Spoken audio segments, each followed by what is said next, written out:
Alô, Libiders, tudo bem? Aqui é a Fel Campos e hoje nós teremos mais uma entrevista com autores e hoje eu trago um colega, um amigo, uma pessoa que não apenas é um exemplo de escritor, mas também uma pessoa que vai ensinar para você umas técnicas muito legais sobre escrita, personagens, livros, técnicas, porque é uma pessoa cheia de coisas, cheia de informações para trazer hoje. Então, estamos aqui hoje com Ângelo Neto. Fala aí, pessoal. Ângelo Neto aqui. Então, Angelo, a gente se conheceu há um tempo atrás e decidimos então criar os Criativos. Os Criativos, eles já têm a Camila que já apareceu para cá, o Matheus que apareceu, o André que apareceu. E para fechar e com chave de ouro, trago o Ângelo Neto para falar um pouquinho sobre as suas obras, um pouquinho sobre técnicas de escrita, que vai ser bem legal. E, Ângelo, queria começar aqui. Há quanto tempo você escreve? Puta, cara. Bom, na verdade, quando eu tinha lá por volta de 12 anos de idade, mais ou menos 12, 13 anos, eu sempre fui um leitor compulsivo, assim. Eu li o meu primeiro livro com 7 anos, e vocês vão ter que me perdoar a divagação aqui, porque eu sou um contador de histórias, né? Então, eu li o meu primeiro livro com 7 anos, foi Cidade das Feras, da Isabel Allende. E desde então eu viajei tanto naquele livro que eu fiquei meio compulsivo, assim, eu tinha que ler, cada vez eu lia mais e era meio que meu escape, assim, e eu tava sempre vivendo no mundo da lua, sempre, enfim, vivendo no mundo do livro que eu tava lendo. E só que os livros começaram a me decepcionar, porque direto eu falava assim, cara, não faria isso. Ah, nossa, eu não faria isso aquilo. Sabe, tipo, por exemplo, eu lembro uma vez que eu tava lendo Harry Potter, aí eu já não lembro exatamente quando que foi, mas eu tava lendo Harry Potter e eu fiquei decepcionadíssimo que a Hermione ficou com o Rony, sabe? Tipo, eu fiquei assim, nossa, mas isso não tem nada a ver, sabe? Então, assim, várias coisas em vários livros sempre me pegaram, assim, no ponto de vista de... eu não faria desse jeito. Até que um dia, lá com 12, 13 anos, eu falei assim, cara, se eu não queria que acontecesse desse jeito, o único jeito que eu tenho é escrever meu próprio livro. E aí eu lembro que eu escrevi um livro inteiro, que foi basicamente o primeiro livro da série O Imperador, do Con e Goulding, que é uma série que conta a história do Júlio César, e eu meio que fui assim, tipo, eu não sabia nada de escrever, então eu tava lendo aquele livro e eu fui meio que, tipo, usando a mesma estrutura, mudando os personagens e meio que mudando o que eu faria, assim. Então não foi bem um livro totalmente original, mas foi meio que a fanfic que eu fiz baseado num livro que eu gostava muito, né? Então, acho que aí pode-se dizer que eu comecei a escrever. Eu devia ter uns 13 anos. Hoje eu tô com 29, já faz um tempinho já. Isso eu acho é legal porque hoje já começa, não, que com meus 13 anos eu comecei a ler tal e tudo mais e tal. Eu comecei a ler maior tarde e o primeiro livro que eu li foi o do Sítio Pica-Pau Amarelo. Então eu tô um pouco atrasado nessa questão de leitura, mas estou compensando com os meus tempos livres. E, Ângelo, um ponto que eu acho bem legal, que você, né, até comentou quando você estava descrevendo o seu início na literatura, sobre a questão do tipo, esse final não gostei, eu mudaria esse ponto, mudaria aquele outro, aí você decidiu começar o seu próprio livro e utilizou o livro que você estava lendo para moldar a sua primeira obra, né? Como você diz, até fanfic. Mas eu queria saber, quais seriam então os autores, autoras, seja eles nacionais ou não, que hoje, agora já mais profissionalizado, você fala assim, puxa, esses autores aqui, indiferente se está começando ou se você já é um escritor, deveria ler. Tá, bom, o meu autor favorito hoje, como referência, assim, em tudo, em técnica de escrita, em construção de personagem, em world building, pra mim o cara que é o cara pra mim hoje, que é o cara que eu gostaria de ser, é o Joe Abercrombie. Ele é um cara que eu já acompanho já faz um tempo. Eu peguei muito da evolução dele, assim, sabe? Eu vejo hoje, eu acabei de terminar o último livro que ele lançou, Wisdom of Crowds, e é um livro fantástico, assim. Eu consigo ver muito claramente a evolução dele ao longo dos anos, assim. E eu gosto muito de acompanhar a trajetória desse cara. Eu gosto muito das ideias dele, do jeito que ele trata, do jeito que ele traz, assim, pequenas sensações, sabe? Eu acho que o livro, para você ficar, pelo menos para mim, para eu ficar imerso no livro, eu preciso me reconhecer ali no meio, sabe? Eu preciso me reconhecer ali dentro do livro. E ele faz isso de uma maneira brilhante, trazendo pequenas situações, assim, sabe? Do tipo, pô, o cara tava fugindo, tal, não sei o quê, mas, sei lá, rastejando, na hora que ele vai, ele encosta num negócio que é, tipo, meio gosmento, e ele não sabe o que é, mas também não quer ver, sabe, não quer saber o que que é, porque tá com nojo, sabe. É um detalhezinho no meio de uma cena grande, mas ele consegue fazer você entrar naquele no personagem, ele ficar imerso na história, sabe. Tipo, vários momentos que ele descreve alguma cena ou ele faz alguma coisa, eu me pego fazendo enquanto eu tô lendo o livro, sabe, pra tentar me colocar no lugar do personagem, mas assim, de forma involuntária. Eu acho esse cara muito, muito, muito legal. Hã, eu acho que todo mundo já percebeu o quão legal que ele é, até porque as editoras estão começando a trazer ele pro Brasil. Eu já sei que a série lá do Mar Despedaçado, começa com o livro Meio Rei, essa já tá no Brasil. E eu acho que aquela série também da Primeira Lei, eu acho que também já começou a ser traduzida para o Brasil. Não tem os últimos livros, eu tenho certeza, os últimos só tem em inglês, mas já estão trazendo e as traduções estão boas, relativamente boas. Mas o cara compensa porque ele é muito, muito bom. Um outro cara que eu gosto muito, que eu li primeiro em português e eu achei o cara fantástico, e aí depois eu li ele em inglês e achei ele assim incrível, incrível, incrível, o Patrick Rothfuss. Ele tem uma linguagem muito poética, principalmente na hora que você pega em inglês, assim, ele tem o cuidado de cada parágrafo, ele dá uma sonoridade pro parágrafo. Se você ler ele em voz alta, dá uma sonoridade no parágrafo. Não é só o jeito que ele mexe com as palavras, mas até a estrutura, até a forma dele, assim, é muito legal. Ele tem uma prosa muito, muito enriquecida, que me fez até, sei lá, não perceber da primeira vez que eu li alguns erros de plot, alguns erros de personagem que ele cometeu. Já que a gente tá falando de referência, eu vou falar meu top 3. E aí o meu terceiro é o Brandon Sanderson, que eu sou muito, muito fã desse cara. Eu não acho que ele é o melhor autor de todos, tá? Eu acho que ele tem. Ele, assim, é meio batidinho, ele tem muita fórmula, sabe?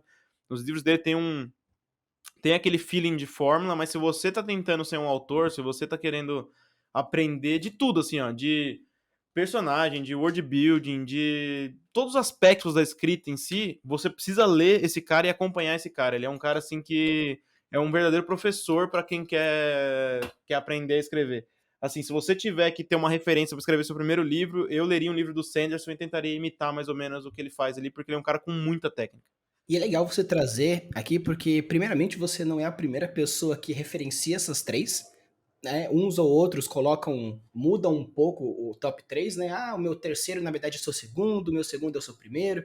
Aí fica, né, nessa troca, mas você vê a qualidade da escrita, porque já vem vários autores pontuando esses autores aí. E Ângelo, você comentou, né, assim, tradução, sei lá o quê.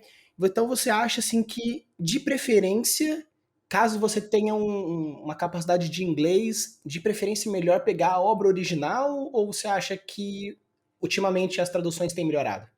Cara, na verdade, assim, esse é um assunto meio delicado. Por exemplo, eu não sou um grande fã dos livros do Paulo Coelho, mas já me disseram de mais de uma fonte que, por exemplo, os livros do Paulo Coelho em francês são incríveis, porque o tradutor meio que reescreve adaptando a língua, sabe?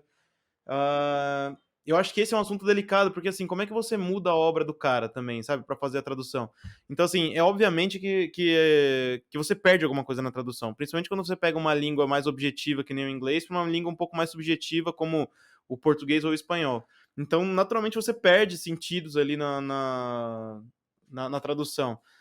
E. Só que assim, até onde você pode mudar a obra do cara também, sabe?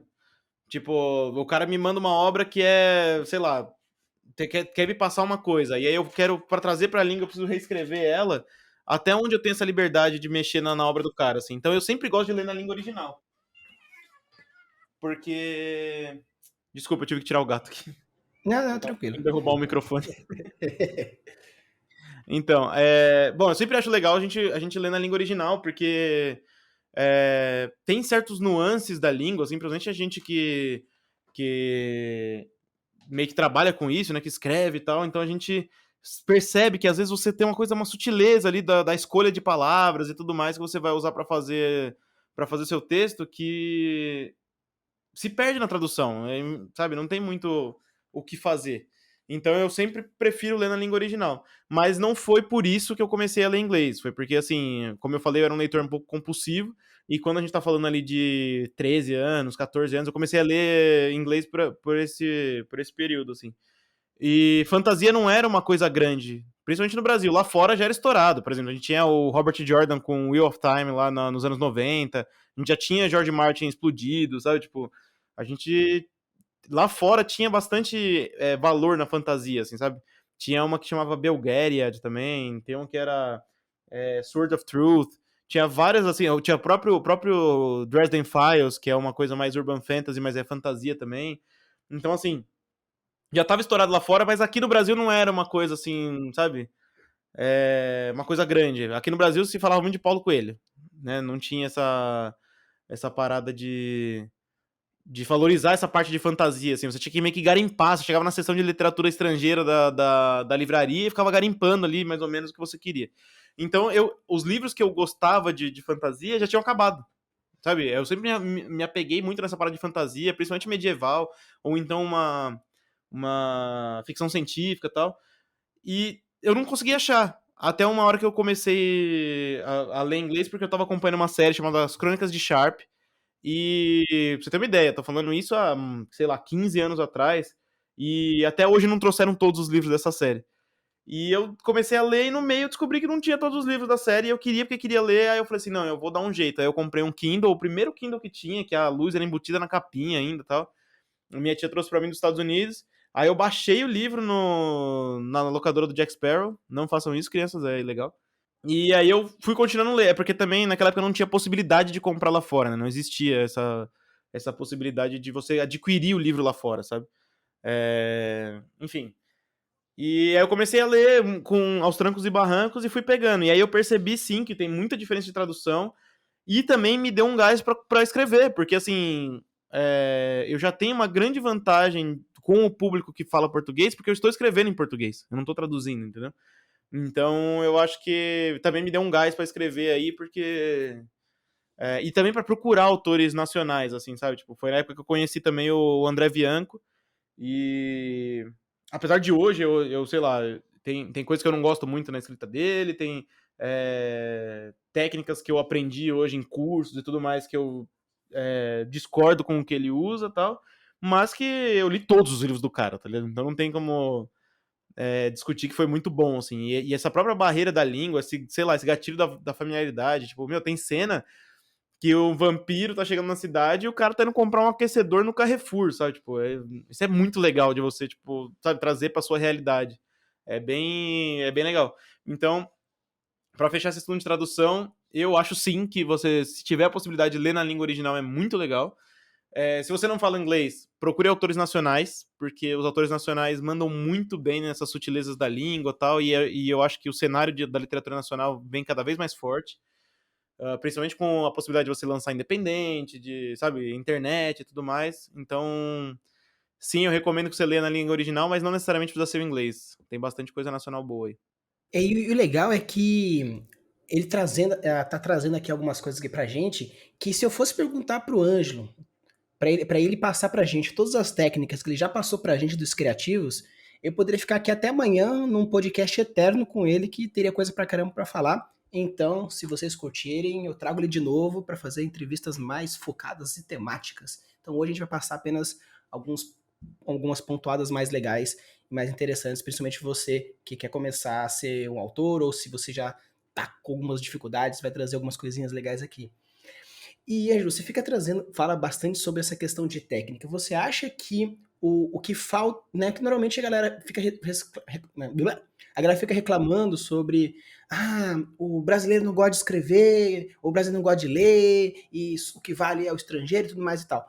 Na sua opinião, você acha que o problema do brasileiro, entre aspas, não ler nacional é mais por questão de que os autores não são divulgados, os autores precisam dar uma melhorada, o problema das editoras, do costume? O que você acha que dessa frase daquela galera falar, o brasileiro não gosta de ler? Você acha que é uma verdade ou é uma meia-verdade? Cara, eu acho que, na real, o brasileiro gosta muito de ler. De verdade, assim, se você for ver os números de venda externos lá, tipo, você pega o próprio Sanderson, outro dia tava falando no canal dele que ele se surpreendeu, porque geralmente os mercados que mais consomem os livros dele são, tipo, Estados Unidos e Europa. Estados Unidos e Reino Unido, basicamente, que são países que falam a língua inglesa. Mas que da última. Teve livro que o Brasil passou o Reino Unido, por exemplo, em vendas, entendeu? Então, assim, eu acho que o brasileiro lê muito, sim. A gente, cara, eu já tive a oportunidade de visitar gráficas e tudo mais. É um negócio muito grande e muito lucrativo aqui no Brasil. Então, eu acho que o brasileiro lê sim. Eu acho que isso é meio que uma falácia. É, Só que, assim, tem, são alguns fatores eu vejo assim hoje no mercado editorial. A- as editoras dão muita, na minha opinião, né?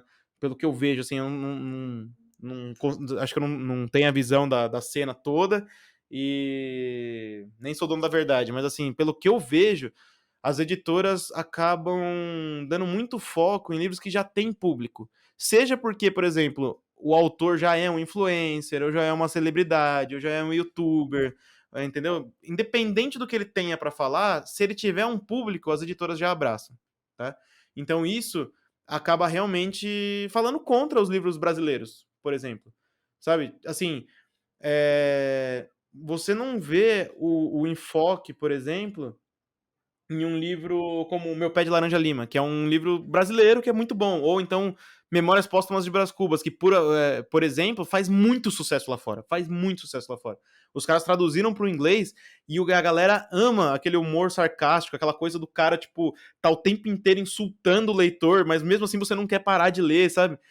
São coisas muito legais que a gente tem na literatura brasileira, mas assim, se você for ver, o livro da Larissa Manoela vende muito mais do que Machado de Assis, sabe? Sei lá, o livro do Felipe Neto vende muito mais do que o livro, por exemplo, o Curtiço, que é um dos livros que eu mais gostei na vida, assim, sabe? Então, assim, a gente tem coisa boa, principalmente mais antiga, e eu acho que a coisa mais nova, assim, os autores mais contemporâneos estão sendo escolhidos mais pela questão comercial do que pela qualidade da obra. Então tem esse fator. O outro fator é que a gente, cara, não tem o que falar. Brasileiro paga um pouco de pau pra gringo, sim. Sabe? A gente paga pau pra gringo. A gente quer, quando o bagulho vem de fora, quando é estourado nos Estados Unidos, a gente quer.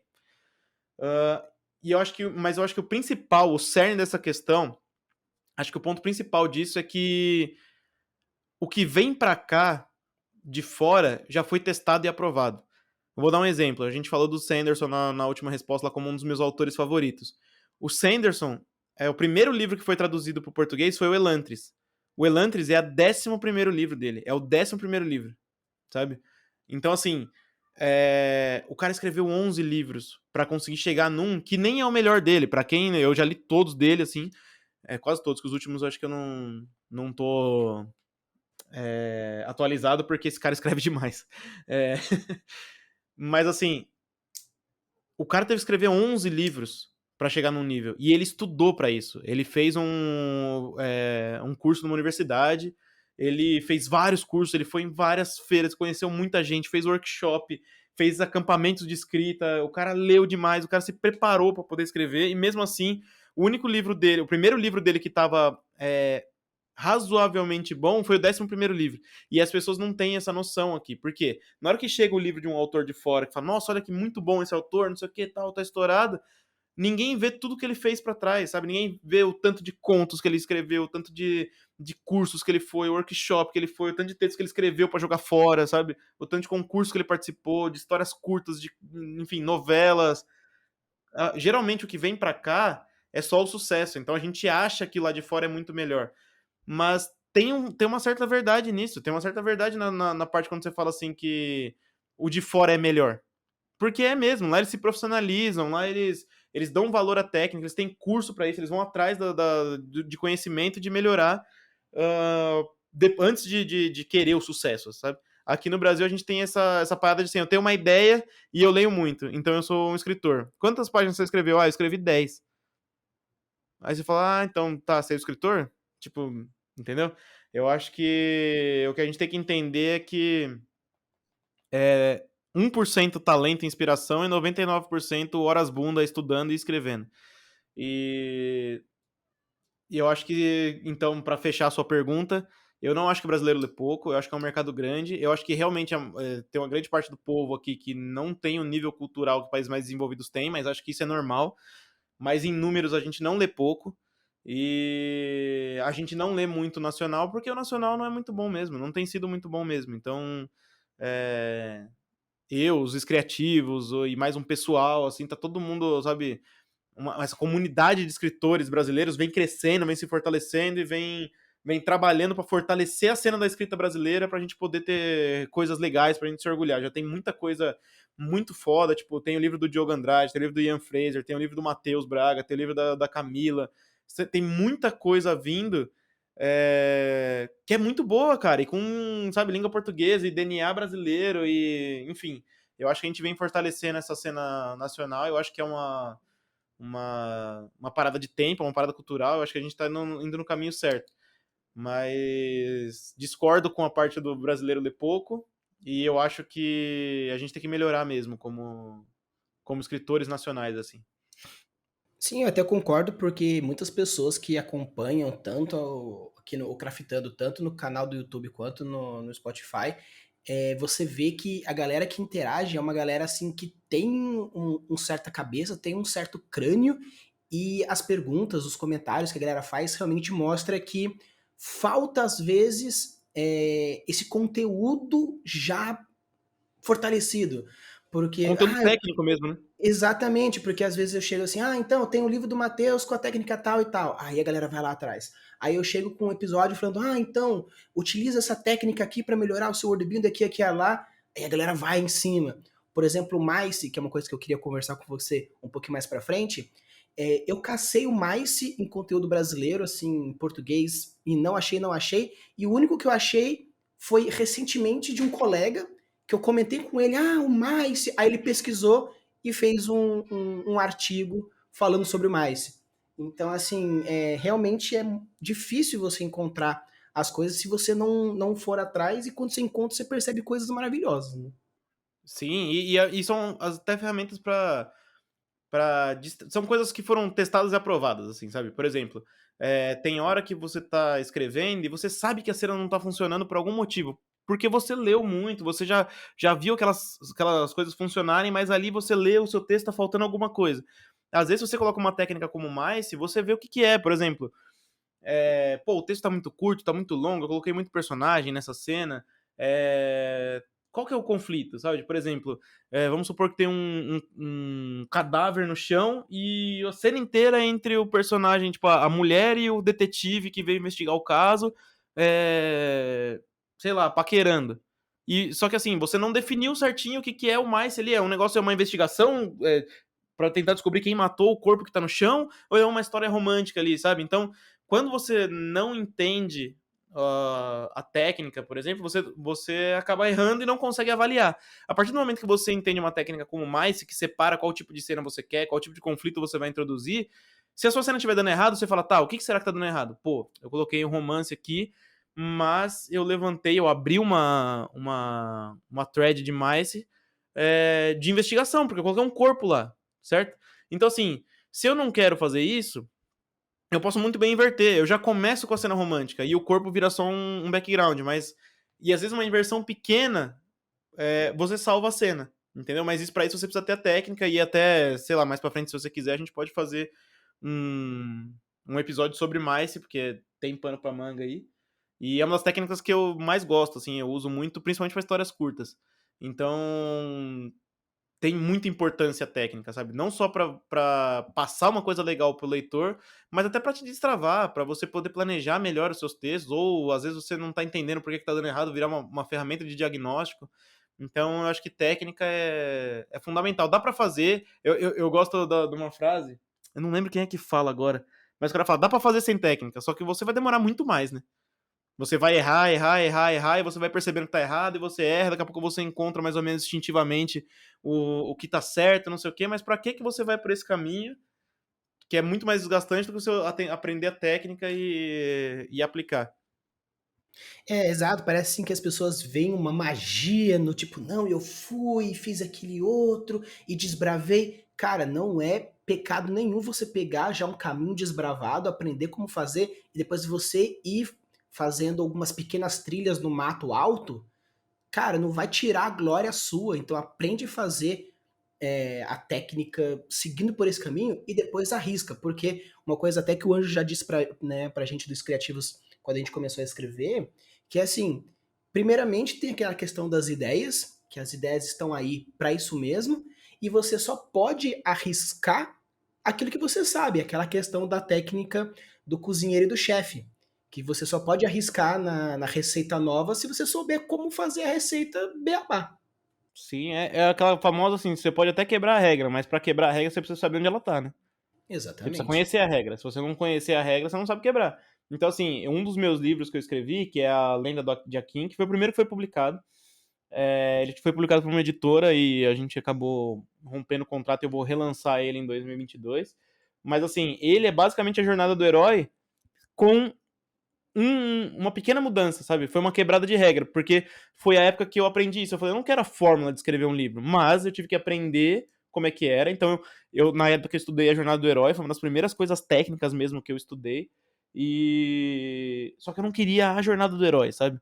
Eu já tinha feito textos e escrito outras coisas com a jornada do herói. Eu queria uma coisa que era a jornada do herói, mas um pouco diferente. E eu quebrei a regra no livro, não vou dar spoiler aqui, tipo, em um momento eu quebrei a jornada do herói em um dos 12 passos, né? É basicamente subvertir um dos 12 passos.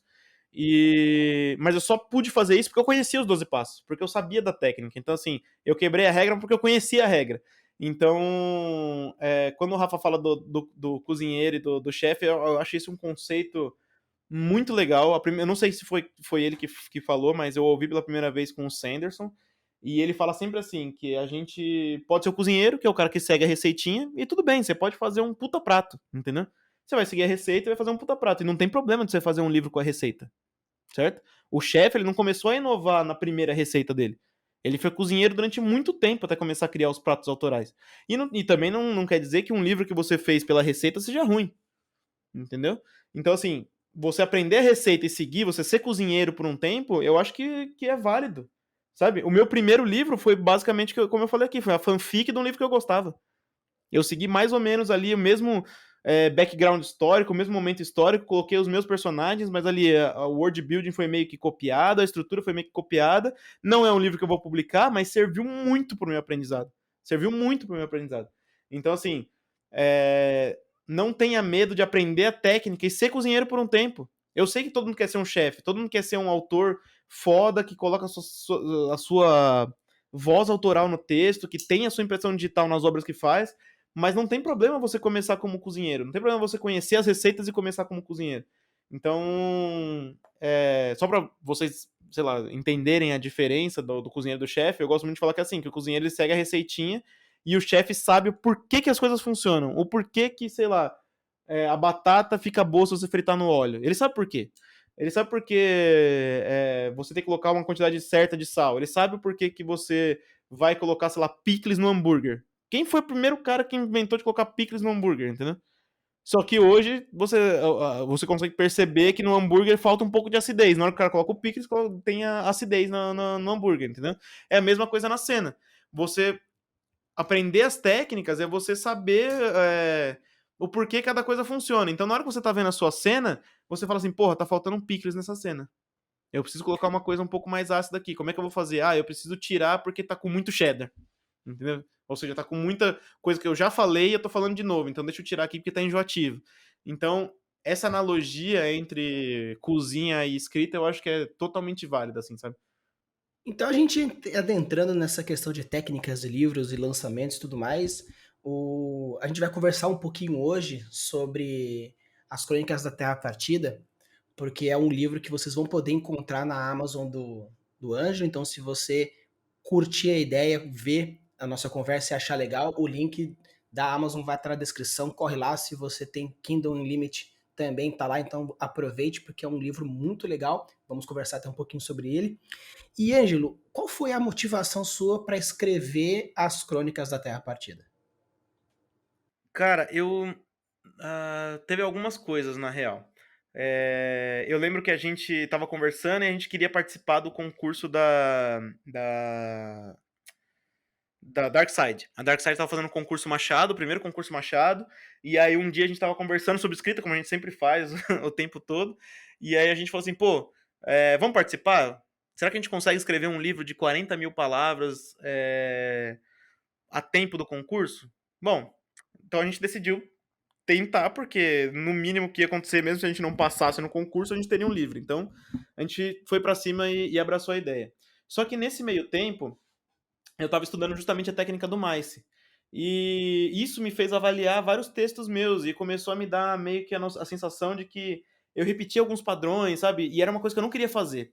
Principalmente porque um cara que eu sou muito fã, é o Bernard Cornwell, ele faz isso direto, assim, você lê um livro do Bernard Cornwell, você leu todos. O cara é muito repetitivo nos padrões dele, então assim, me ajudou muito, porque na época que eu comecei a ler em inglês, eu lia Bernard Cornwell. Então depois que eu tive dificuldade no primeiro livro, depois todos os 20 livros que eu li dele foram fáceis porque o cara repete muito os padrões dele. A linguagem e tudo mais. E eu não queria fazer isso, eu não queria mais repetir meus padrões. Eu queria sair da zona de conforto. E aí eu juntei essas duas coisas. Eu falei, pô, já vou tentar escrever um livro pra Darkseid, mas eu também vou sair da zona de conforto. E aí, como é que eu saio dessa zona de conforto? Eu sempre quis escrever épicos, sabe? Eu sempre quis escrever livros com 10 livros na série, sabe? Séries com 3, 4 livros, trilogias enfim. Eu sempre quis fazer mundos gigantes e livros de 1000 páginas. Era sempre a minha tara, porque era o que eu gostava de ler. E na época também a gente tava meio que se desafiando a fazer histórias mais curtas, para poder começar e terminar as coisas e tudo mais. Então foi o primeiro ponto de eu tentar sair da minha zona de conforto, foi tentar histórias mais curtas. Então eu decidi que seria uma antologia. Seria uma coletânea ali de histórias para você sentar a bunda, 25 minutos você vai lá, 25 minutos, meia hora você vai lá, lê o livro inteiro, do começo ao fim, tem uma história ali fechadinha. Segundo ponto, eu queria amarrar essas histórias entre elas. Então eu fiz uma crônica, por isso são as crônicas da Terra Partida. Eu quis fazer histórias totalmente independentes. Você pode abrir o livro em qualquer história e ler ela do começo ao fim, ela se sustenta sem precisar de nada. Mas se você ler na ordem cronológica correta, você vai pegar alguns easter eggs ali de um conto para o outro que deixa a história bem legal, deixa a experiência bem interessante, né? E eu queria fazer tanto personagens quanto estilos de história que me desafiassem um pouco. Então foi um livro que exigiu bastante de mim, porque eu abordei temas que eram tabu para mim, tipo doença mental, enfim, tipo situações como autismo, como homossexualidade, como próprios personagens mulheres, assim, sabe? Tipo, eu percebi que minhas mulheres nos livros eram muito secundárias, assim, sabe? Era sempre a mulher que andava com o cara, sabe? Tipo, ela sempre complementava o personagem masculino. Então eu tentei fazer personagens femininos que fossem femininos de verdade, sabe? Que tentassem passar a impressão sabe? Se sustentarem como mulheres mesmo e não como um homem tentando ser uma mulher. E eu acho que eu consegui isso. Eu tenho muito orgulho dessa obra, assim. Eu acho que eu consegui me desafiar bem e consegui me surpreender, né? Consegui sair satisfeito com o resultado. E, bom, enfim, eu achei que ficou muito legal. A motivação foi justamente me desafiar. Eu gostei muito, assim, do processo e do resultado, assim. Foi um momento, assim, nosso, porque nós temos um grupo de escrita e toda vez que a gente escreve alguma coisa, a gente joga num grupo de escrita pra gente discutir, as pessoas lerem e a gente tentar ver o que pode melhorar, enfim. E toda vez eu ficava muito ansioso pra levar, pra saber o resultado, assim, a gente discutia e mesmo quando tinha coisas erradas, era muito empolgante, assim, sabe? Então a motivação foi realmente me desafiar e eu acho que ficou bem legal, assim, o resultado. E é legal porque até abordando esse assunto de grupo de escrita, a gente também, quando estávamos mais no auge de escrever, porque a pandemia ainda estava aí nos seus começos, então a gente estava fazendo. Era bem mais obrigatório ficar em casa, então a gente escrevia loucamente.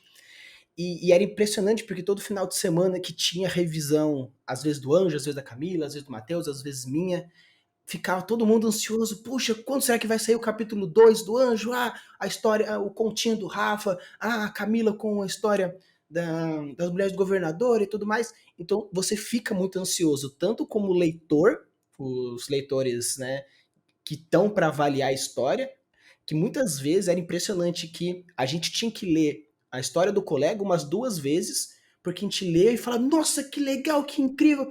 Aí quando você acaba de ler, você fala, putz, eu tinha que avaliar. Aí você lê de novo, mas com um olhar um pouco mais crítico, porque o objetivo da leitura mais é a questão de pontuar para o colega as questões. Então a gente também ficava super ansioso para ver qual que era a próxima história que trazia.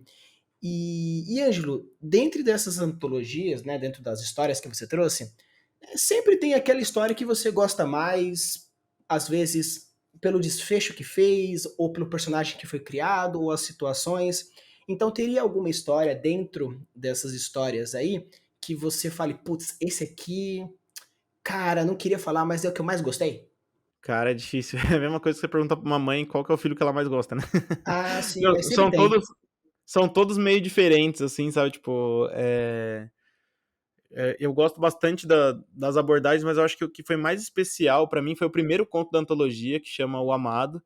Era um tema que era muito tabu pra mim, porque assim, ser escritor é você meio que expor a sua alma no papel e colocar pros outros julgarem, sabe? E é difícil porque assim, eu sou o mesmo cara, então quer dizer que eu vou ficar repetindo a mesma coisa várias vezes, sabe? Então eu tentei fazer um negócio muito diferente e um negócio que era muito tabu pra mim, que era abordar a homossexualidade no conto, sabe? Eu queria fazer um personagem homossexual. Só que ao mesmo tempo, eu não queria que essa fosse a característica principal dele, porque eu não gosto quando as pessoas definem as outras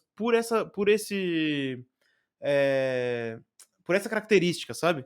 Por exemplo, o cara vira, fulano é homossexual. Não, pera aí, fulano é filho, fulano é escritor, fulano é um puta profissional, fulano sabe, um puta amigo, não sei o quê, fulano gosta de animais, e acontece que ele gosta, na parte sexual dele, ele gosta de se relacionar com pessoas do mesmo sexo.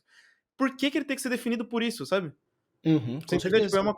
é uma coisa que me sempre entrou na minha mente, assim, tipo, porque as pessoas falam, ah, vamos fazer um texto um pouco mais, sei lá, inclusivo, né? E aí eu vou colocar um personagem gay. E aí, o tempo inteiro eles ficam reforçando que ele é gay, ou então toda a história gira em torno da sexualidade dele, e eu só queria colocar um cara que, sim, é óbvio que num contexto medieval, a homossexualidade vai ser uma coisa, um fator de risco, uma coisa às vezes até prejudicial pro personagem, sabe? Vai gerar dificuldades para ele, vai ser um ponto de conflito dele. Só que ele não é isso, sabe? E eu queria também um outro ponto que era o seguinte: as pessoas que hoje definem, beleza, que a pessoa é homossexual num texto, gira tudo em torno disso e parece que essa pessoa não pode ter defeitos, porque se você apontar algum defeito dessa pessoa, você está sendo homofóbico e não sei lá, respeitando a causa e tudo mais. Só que assim, eu queria um personagem que fosse homossexual, mas que tivesse defeitos como todo mundo, porque, tipo assim, sabe? Eu acho que você, é, sei lá, segregar o personagem num ponto de eu não vou colocar nenhum defeito nele porque ele é homossexual, já é uma forma de você, sei lá, de preconceito, entendeu? De você colocar as pessoas como, sei lá, protegidos e tudo mais. Então, pela dificuldade de explicar a premissa do conto, vocês já viram que foi uma coisa difícil de fazer. Foi uma coisa que eu quebrei a cabeça.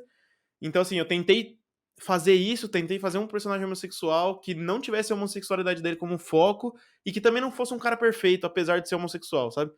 Então, assim, essa parte eu acho que eu atingi, consegui. Eu fiquei bem satisfeito com o resultado dentro das minhas habilidades, eu achei que ficou bem legal.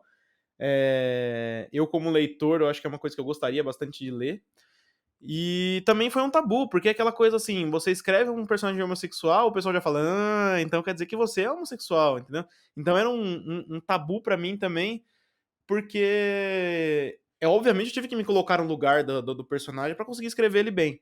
Então foi uma quebra de tabu, me tirou bastante da zona de conforto, mas o resultado ficou muito legal, na minha opinião, assim, do ponto de vista de, cara, eu consegui passar a mensagem que eu gostaria de ler. Eu queria um personagem que fosse, tipo, tivesse defeitos como todos os outros, é, que a homossexualidade dele fosse um ponto de conflito, é uma coisa que dificulta a trajetória dele, mas não é o que define ele, não é a principal característica do cara, ele gostar no homem.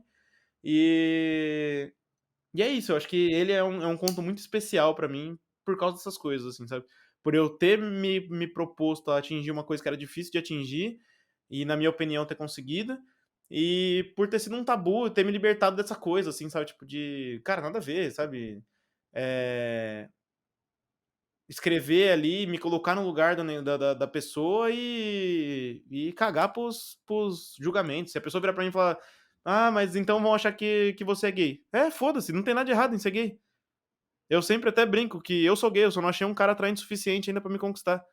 Então assim, eh, você entendeu? É uma coisa assim que por que que eu estava preocupado com isso? Então foi uma quebra de tabu muito grande pra mim então ele é o preferido da Crônicas da Terra Partida, é o primeiro conto da antologia se chama O Amado.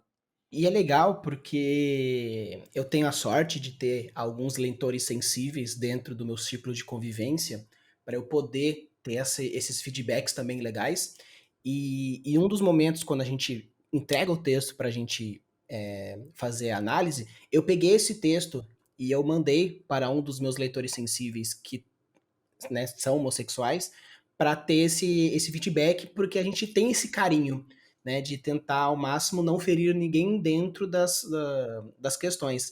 E, né, não vou citar nomes, obviamente, pelo sigilo que a pessoa pediu, mas ela passou para mim as observações, que foi passado para o Ângelo e foi feito dentro das pequenas modificações para ficar dentro de uma coisa perfeita. E no âmbito geral, a pessoa se sentiu bastante honrada até pela forma como foi tratado na história. Então, se você ficou curioso, vá lá na Amazon, dá essa lida, porque é o primeiro conto, então você já vai chegar já com os dois pés no peito e você vai curtir pra caramba.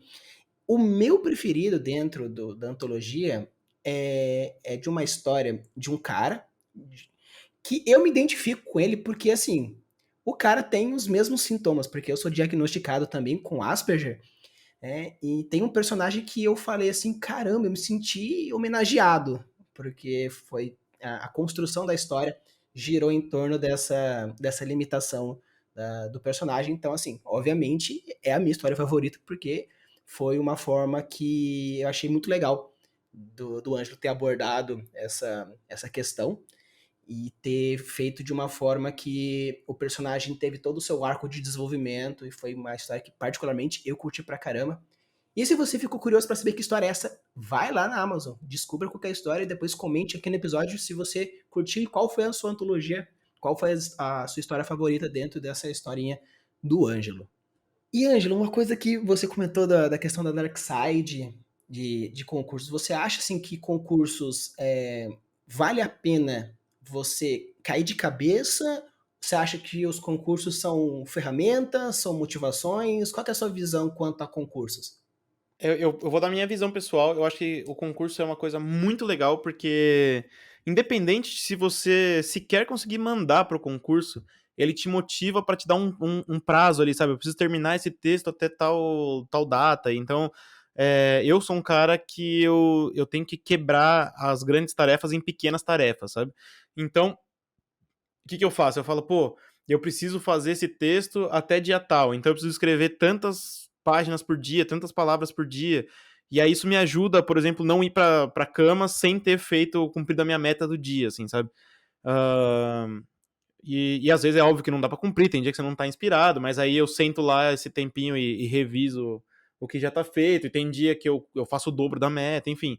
Mas essa métrica me ajuda, sabe? Tipo, me motiva, sabe?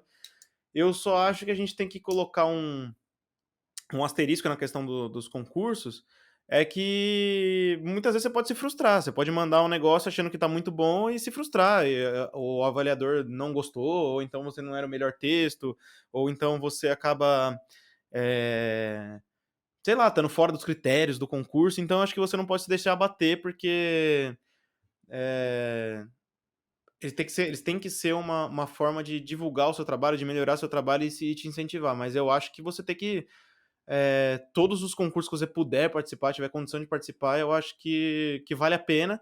Até porque a gente nunca sabe, né? Que a gente sempre tem aquela síndrome de impostor, né? A gente faz o negócio e você, no seu íntimo ali, você acha que tá, mano, tá muito bom, mas você sempre fica com aquela coisa: será que eu não tô sendo arrogante? Será que isso aqui não tá ruim? Eu tô achando que tá bom porque eu sou metido, sei lá. Você sempre vem aquela síndrome do impostor. E você participar de um concurso e não ser aprovado, às vezes pode reforçar isso, sabe? E não é necessariamente verdade. Você pode ser reprovado por N motivos, enfim. E às vezes realmente seu texto tá ruim, mas não quer dizer que você tem que parar de escrever, enfim. E eu mesmo, eu volto nos textos antigos e é difícil pra mim confrontar os meus erros lá, sabe? Eu olho e falo, nossa, tá muito ruim. E às vezes, por exemplo, eu pego um texto muito antigo e eu falo, meu, eu não seria aprovado com isso. Mas aí um mais novo eu falo, pô, talvez seria aprovado com isso. Só que na época que eu escrevi o antigo, eu também achava bom, entendeu? Então, assim, eu tô sempre melhorando, sempre tentando evoluir, sempre tentando aprender mais, seja com técnica, seja lendo. E então eu acho que, assim, o meu conselho é: concurso é muito bom para te motivar, mas você tem que ficar atento se isso não pode fazer o efeito contrário, né? Tirar a sua motivação. Sim, tanto que essa questão tanto de feedbacks quanto de negativas para concurso e tudo mais, já tive vários momentos que as histórias eram ótimas, que foi mandado para concurso, não passou no concurso, aí a pessoa decidiu postar na Amazon ou em uma outra plataforma como um texto independente e vender para caramba. Ou seja, às vezes não batia com a temática, às vezes simplesmente quebrou um quesito ou a pessoa aconteceu alguma coisa que não que esteja ali realmente ruim, mas não bateu ou simplesmente a história é ótima, mas o editor, o revisor, ele decidiu que aquela antologia seria mais naquele foco, não no outro foco. Aí com isso o seu livro foi deixado de lado, mas não quer dizer que seja ruim. E mesmo que seja ruim, é sempre bom você ter uma continuação. Tanto que quando a gente começou os criativos, o meu primeiro texto, quando eu mandei, eu falei, nossa, eu tô abafando, tô mandando bem pra caramba e tudo mais. Aí eu mandei, felizão, no dia do feedback, eu recebo assim, ó, Rafa, seguinte, eu li porque eu sou muito seu amigo, mas vou dizer pra você, puta merda, que texto bosta. E graças a Deus, a minha perseverança fez com que eu chegasse a produzir textos melhores, então acredito que a vida vai te dar porrada, né? O Rock Lutador já nos ensinou isso, mas o importante é você ir seguindo e se aperfeiçoando sempre, porque senão você vai dar força para aquela frase que a gente começou disse lá no começo, de que o brasileiro é isso, o brasileiro é aquele outro. Então, para quebrar esses paradigmas é mostrar que o brasileiro realmente consegue fazer as coisas, né? Sim, né? A questão nunca foi que você era um mau escritor. Você não tinha técnica e você não tinha nem bagagem, sabe? Tipo, você não tinha nem textos escritos mesmo. É uma frase que eu falo sempre que quem falou isso foi, se eu não me engano, foi a J.K. Rowling, quando ela tava fazendo um discurso numa formatura, um negócio assim. E ela falou o seguinte, que todo mundo dentro de si tem 1 milhão de palavras ruins. Então, se você quer ser um escritor, você precisa sentar e escrever esse 1 milhão de palavras até sair todas as palavras ruins de dentro de você. E aí você começar a escrever as palavras boas, entendeu? Então, você não tinha nem a bagagem. Se você fosse ver naquela época, você tinha o quê? 10 mil, 20 mil palavras escritas, entendeu? É, não tinha nem 10% do total. Então, hoje em dia você já está muito mais avançado, já escreveu muito mais coisa, então seus textos já são melhores naturalmente, sem falar que você já estudou mais, já tentou, já buscou mais conhecimento, se aperfeiçoou mais, e, e hoje são textos bons, assim, tipo, sabe? Então, totalmente diferente do que era no começo, assim, sabe? Então, eu acho que essa é a luta de todos nós, assim, sabe? De nós escritores. Como qualquer coisa na vida, é a prática e o estudo, né? Sim. O próprio Joe Abercrombie, que a gente estava falando, que eu citei como meu autor favorito. Você pega o primeiro livro dele, ele é infinitamente pior do que esse último. Esse último eu achei ele tão, cara, de uma sutileza, assim, ó. O cara, ele consegue te dar porrada na cara sendo sutil, assim, sabe? Ele não precisa, sei lá, falar uma coisa muito chocante, mas ele te choca com um detalhezinho, assim, sabe? Com uma subversão, com, sabe, um detalhe. Cara, tem uma cena que é um casal lá, tipo, transando pela primeira vez desde que o cara sofreu um ferimento de guerra, sabe? E o cara tá se sentindo super inseguro porque ele perdeu a perna na guerra e ele tá se sentindo menos homem porque ele não tem perna. E ele tá tentando provar que ele é mais, só que o negócio não vai. E aí a mina, tipo, fica com dó e ela acaba perdendo tesão porque ela tá com dó. E assim, são sutilezinhas na cena que você fala: caraca, velho, que genial que foi isso, que genial que foi isso. E é um negócio assim, a mulher acabou de ter filho, e ela tá super cansada porque ela tá sempre cuidando dos filhos, não sei o quê. aí ela vai, bota os filhos pra dormir, bate aquele tesão, porque faz muito tempo que ela não transa, e ela vai pra cima do cara pra começarem lá, tipo, tal, mas o cara tá inseguro e isso vai tirando o tesão dela. No final das cenas, quando eles estão quase conseguindo entrar numa sintonia, o bebê chora, sabe? Então ele consegue passar uma agonia naquela cena, assim, ó, que tipo, sabe? Ele te choca de um jeito, mas com uma sutileza, de uma coisa que, cara, você consegue entrar na pele daquele personagem e saber. Enquanto no primeiro livro era tipo assim, ele também te chocava, mas era, por exemplo, o cara tá lutando e ele é um grande duelista, só que ele foi lutar na guerra, matou um cara, parou pra comemorar e arrancaram metade da cara dele num golpe, entendeu? Então, assim, é um negócio chocante? É, mas é muito menos sutil, assim, sabe? Tipo, é uma coisa que te choca pelo próprio negócio, sabe? É a mesma coisa que você falar, sei lá, ver um vídeo de alguém tomando um chute no saco vai te chocar. Você fala, ai, ui, doeu, sabe? Só que é uma coisa muito mais deselegante, assim, sabe? É uma coisa muito menos sutil.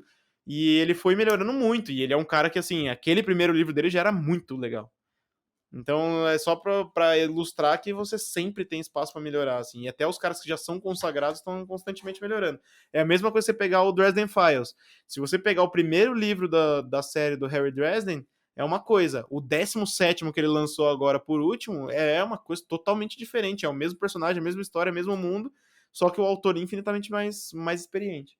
Sim, e eu acho que isso é a beleza da escrita, isso no desenvolvimento artístico no geral, é você ver essa evolução da sua história, tanto sua quanto dos seus colegas, quanto das pessoas que você acompanha, porque ver essa modificação é algo incrível. A galera que segue aqui o Craftando, que faz mapas e campanhas mais focado mais de world building, mas alguns estão adentrando também nessa parte da escrita, é incrível você ver quando a pessoa começa com um pequeno mundozinho, uma pequena vila, e depois começa a construir coisas mais complexas, começa a aprender mais técnicas e vai transformando a história cada vez mais legal. E assim, você pode até se sentir envergonhado, puxa, mas eu era um merda na minha primeira história. Mas foi aquela sua primeira história merda que foi o ponto de partida para a puta história que você escreveu agora. Se você nunca tivesse Faz escrito parte do aquela caminho, história. né? Exato, se você nunca tivesse escrito aquela história merda atrás, você nunca teria essa história boa agora.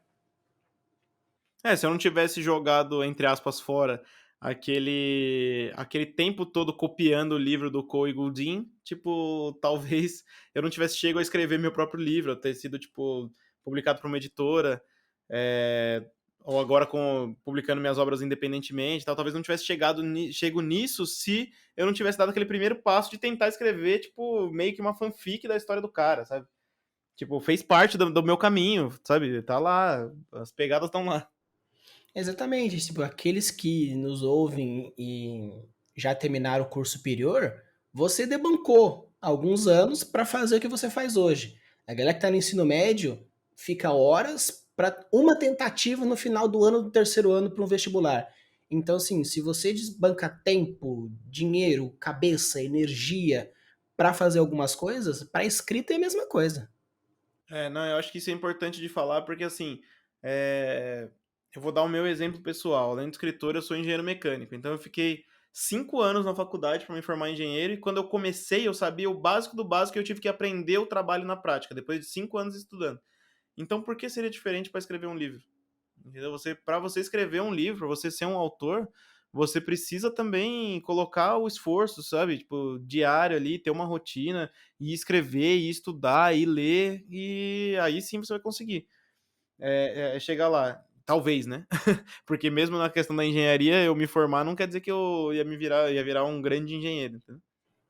Sim, sim. Tem a questão também das prioridades, das vontades, do foco. São N fatores. Então, uma pergunta que eu faço assim para todas as pessoas que eu trago aqui, porque é de lei.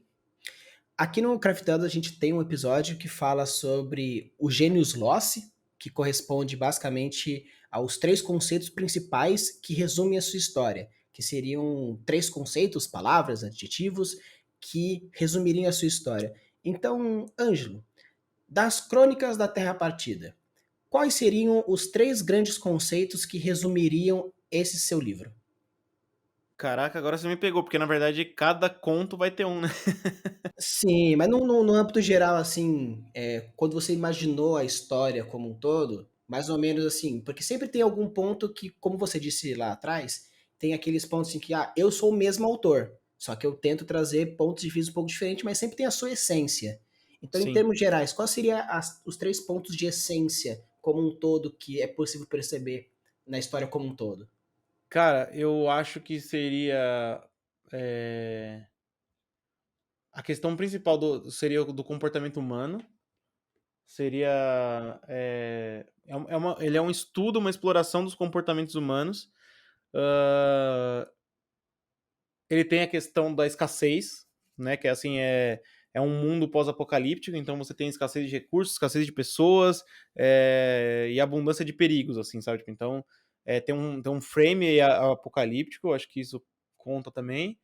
E eu acho que aborda a questão medieval, assim, que é uma coisa que me fascina, sabe? Como seria a vida sem o telefone, sem uma arma de fogo, por exemplo, onde cada pessoa teria vantagens a partir do físico ou desvantagens a partir do físico, como uma pessoa contornaria isso, enfim. São coisas que me fascinam. Então, acho que os 3 pontos principais seriam essa questão de um cenário pós-apocalíptico, seria a questão dos estudos de personagem, porque é, não importa muito o contexto ou o que está acontecendo, é sempre focado na reação dos personagens, enfim, na, em como os personagens responderiam àquela situação. E eu acho que é o contexto medieval também, é um ponto importante. Então, assim, é muito legal porque, às vezes, a gente tá desenvolvendo uma história, tá vendo um ponto, e uma coisa até que o Ângelo comentou aqui que um ponto forte da história deles é o estudo de personagens, que é uma coisa que futuramente iremos falar também, porque faz muita diferença, porque um ponto no world building, a importância primordial do world building é fazer com que as histórias tenham um gostinho diferenciado e os personagens tenham no que interagir. Né? Então, entender um pouco disso também vai deixar a história muito incrível. E é E eu legal acho que que. com a temática do podcast, desculpa te cortar, Rafa, eu acho que uma coisa legal que combina muito com a temática do podcast é que eu também, na premissa, eu queria que o world building do livro servisse como gerador de conflito. O tempo inteiro é o world building como conflito, sabe? É, a parte do meu mundo ali dificilmente entra na como fator predominante da cena, certo? Por exemplo, é um mundo pós-apocalíptico porque os monstros que o pessoal achava que era tudo de mentira, que era tudo fábula, tipo goblins, lobisomens e tudo mais, que eles achavam que era tudo mentira, invadiram o mundo. É basicamente esse o pano de fundo. Só que eles só servem de pano de fundo mesmo, é o world building funcionando a favor dos conflitos da história, entendeu? Então eu acho que isso é bem legal, assim, é um dos jeitos de você tratar o world building, assim, e eu acho que é interessante aí ressaltar porque tem a ver com o tema do podcast. Sim, e é muito bom porque o world building tem trolhos de funções diferentes, e uma das funções pode ser essa questão do conflito, pode ser ambientalização, pode ser a estruturação de background para o personagem, pode ser o enredo principal. E é legal a gente ver que você pode tanto deixar um puta mundo gigantesco com o Senhor dos Anéis, com trolhos de coisas, mas você pode, por exemplo, fazer que apesar da galera falar que o Harry Potter tem sim um puta world building, mas se você for ver, o world building mágico, apesar de ser bem complexo e generalizado e tudo mais e tal, é o pano de fundo para a história do Harry Potter.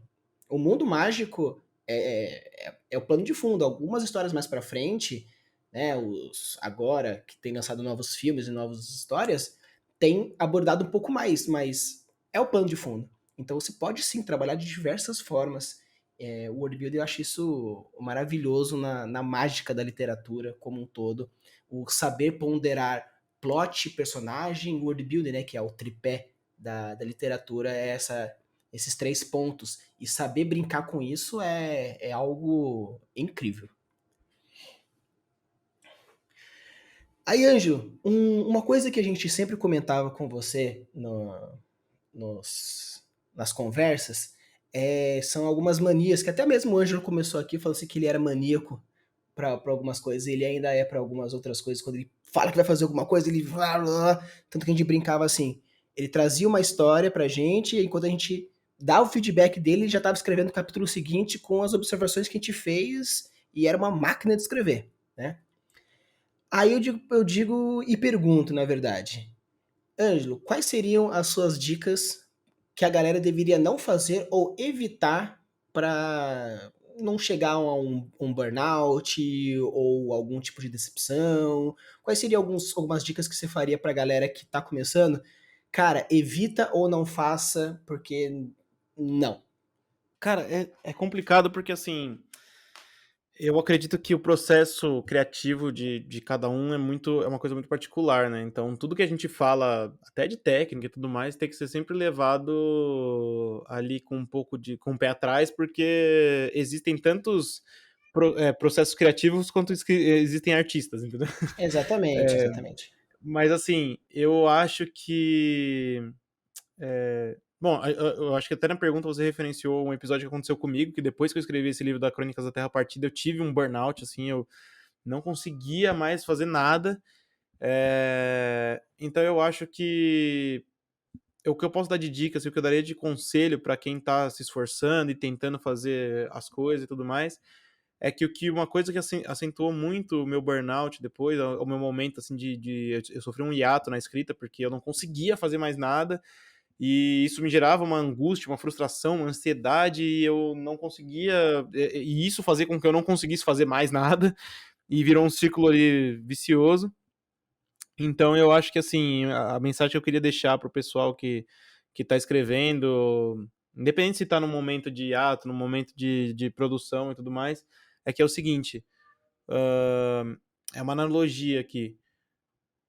O que faz o trânsito andar rápido não é a velocidade dos carros, é o espaço entre eles. Certo? Você nunca vai ver os carros colados um no outro andando a 100 por hora, sabe? O que faz o trânsito andar é o espaço entre os carros. Então, cara, relaxa de vez em quando, sabe? Tipo, é óbvio que você precisa ter o foco, ter a disciplina para conseguir os seus objetivos, mas seja gentil com você mesmo às vezes, sabe? Eu falo isso de um lugar de que aconteceu comigo, sabe? Eu sempre fui um cara muito obsessivo com as coisas, assim, muito compulsivo. Eu tinha que fazer e eu me puxei ao máximo até a hora que aconteceu o que aconteceu, que foi eu não conseguia mais fazer nada, sabe? Tipo, eu não conseguia mais produzir porque eu cheguei no meu limite, assim, sabe?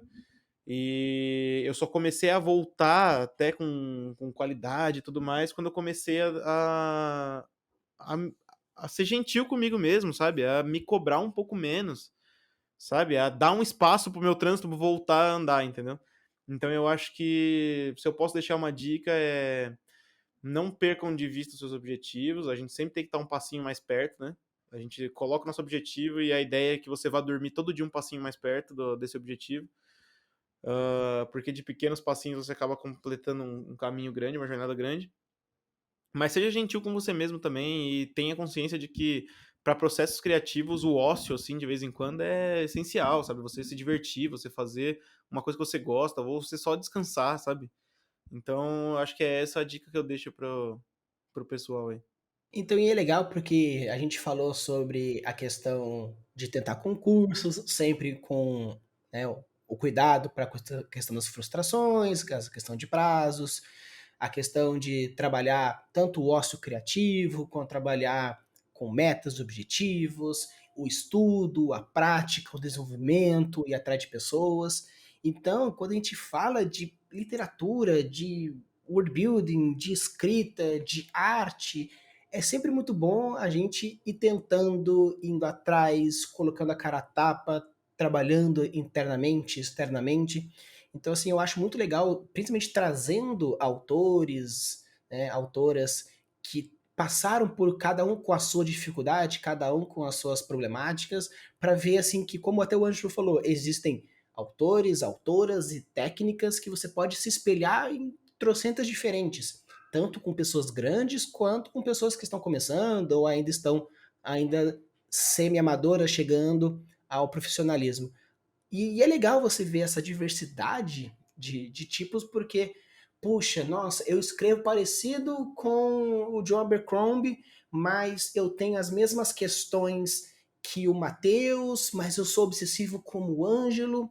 Você pode encontrar um pouco de cada um, de pessoas que você vê aí, e é sempre bom ter uma certa quê de referência para ajudar na hora de pontuar um pouco assim, puxa, porque entra diretamente naquela questão que a gente estava falando no começo de cozinheiro e de chefe.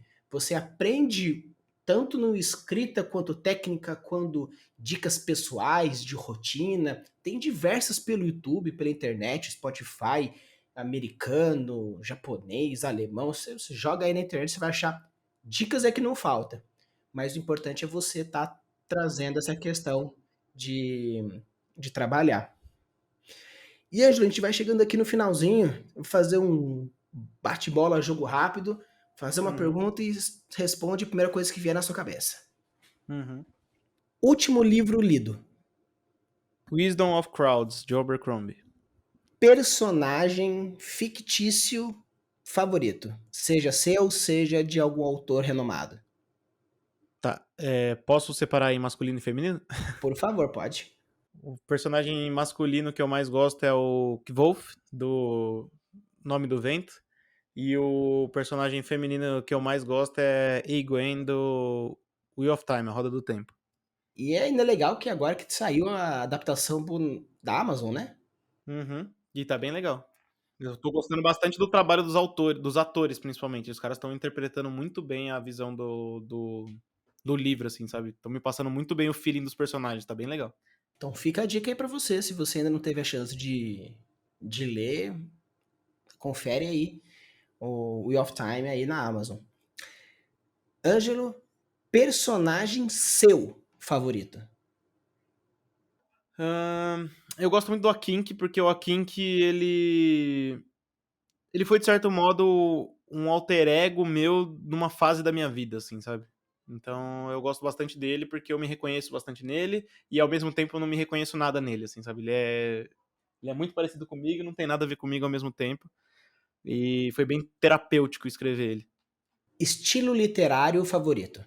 Ahn, Cara, o favorito eu acho que eu vou ficar com ficção histórica. Ficção histórica. Maravilha. Então, galera, esse foi o Ângelo Neto. Mais pra frente chamarei eles novamente pra gente conversar um pouquinho mais sobre as obras que forem saindo, quando forem chegando novas coisas. Então, vocês vão estar aqui. E se você é um autor, você é uma autora e também tem um livro aí para publicar, tem alguma coisa já no mercado, mande um e-mail para mim, né, craftandomundos@gmail.com, ou me manda um direct via Instagram que a gente conversa, a gente pode trazer você aqui e bater esse papo legal. E, Ângelo, espacinho pro jabazinho seu. Bom, acho que essa é a pior parte da minha carreira como escritor. Eu sou péssimo com marketing, mas assim, me sigam lá no Instagram, escritor.angeloneto.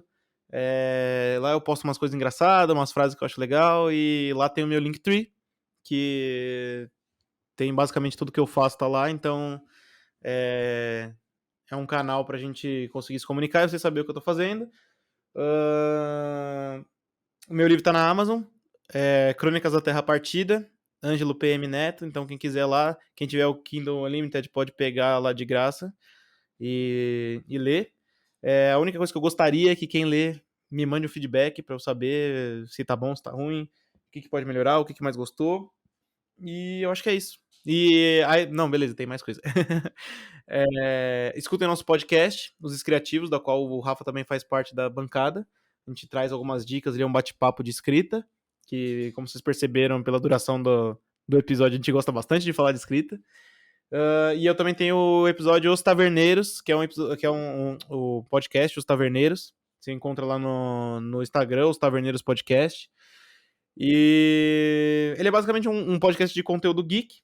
A gente fala sobre anime, sobre filme, sobre tudo que tiver hypado na hora, e eu trago ali uma visão de escritor, de comento o roteiro, enfim, as técnicas que usaram, e eu falo um pouco de escrita dentro desse bate-papo meio louco e engraçado que é os Taverneiros.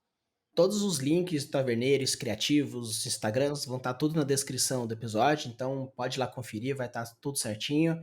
Então, obrigado, Ângelo, valeu por participar. Chamarei você mais vezes para a gente conversar sobre mais coisas. Valeu, pessoal. Até a próxima.